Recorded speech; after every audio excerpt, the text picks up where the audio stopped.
Pak Trubus, apakah ini semacam akumulasi ya? Kalau tidak bisa dipersulit, kenapa harus dipermudah? Sehingga ini keluhan ini bertubi-tubi.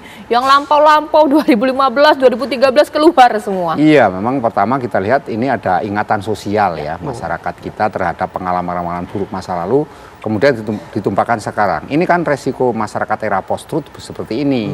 Nah, di mana kemudian semuanya lahir dari medsos gitu, ketika viral medsos kemudian direspon oleh publik secara luar biasa. Yang kedua, memang kebijakan-kebijakan yang ada selama ini itu berarti tidak efektif, itu yang harus dilihat. Karena apa? Karena pembenahan yang dilakukan, misalkan ini kejadian kan sudah lama, meskipun Bu Sri Mulyani sudah melakukan pembenahan tahun 2021 terakhir itu terhadap bea cukai itu. Tetapi kan peraturan yang ada itu kan mereka diberikan tuken itu juga. Tuken ini kan menjadi sebab juga di 156 PP-nya itu mereka diberikan tuken tersendiri untuk bea cukai itu. Nah, ini juga menyebabkan pegawainya jadi arogan karena mereka merasa penghasilannya lebih beda. Ya memang ini Kementerian Sultan ini banyak sekali masalah-masalah yang mendera sekarang ini. Yang ketiga, menurut saya memang perlu ada kebijakan yang tegas. Ini kan persoalan pengawasan yang lemah ya.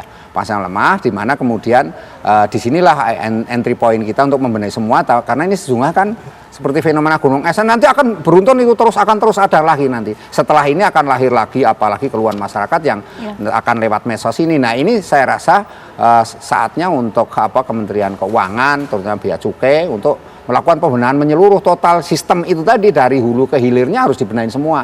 SDM-nya kalau perlu ya diganti semua gitu, harus memang dimutasi. Jadi dimutasi, diganti yang baru lagi, sehingga itu namanya reformasi total namanya kan gitu. Kalau birokrasi yang nggak dibenerin nggak bisa itu, karena memang akan muncul lagi seperti itu ya kan. Dan yang paling adalah kebijakan regulasinya harus diganti. Memang itu sudah terlalu lama, Mbak. Mas Yudi, sebenarnya waktu di KPK sempat ada keluhan dari masyarakat tidak sih?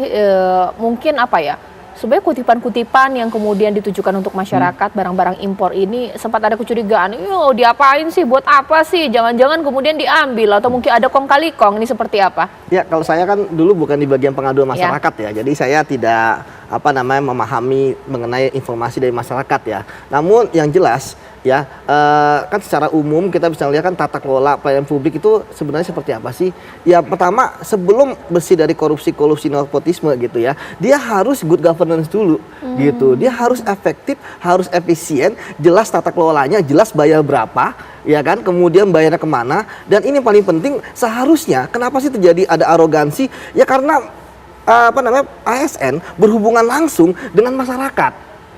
Nah, dalam tata kelola yang baik harusnya tidak boleh dong berhubungan langsung, ya. Jadi kalau ada hubungan langsung, ini yang titik rawannya.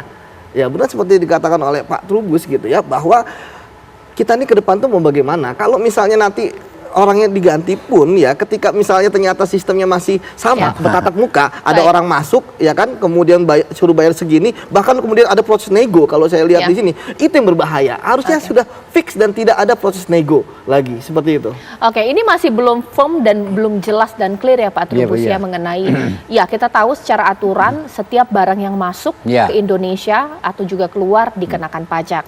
Tapi untuk barang-barang tanpa transaksi jual beli, contohnya adalah hadiah, ini kemudian dikenakan juga, harganya dianggap tidak masuk akal. Nah, ini bagaimana ini? Sesaat lagi ya di Apa Kabar Indonesia Malam.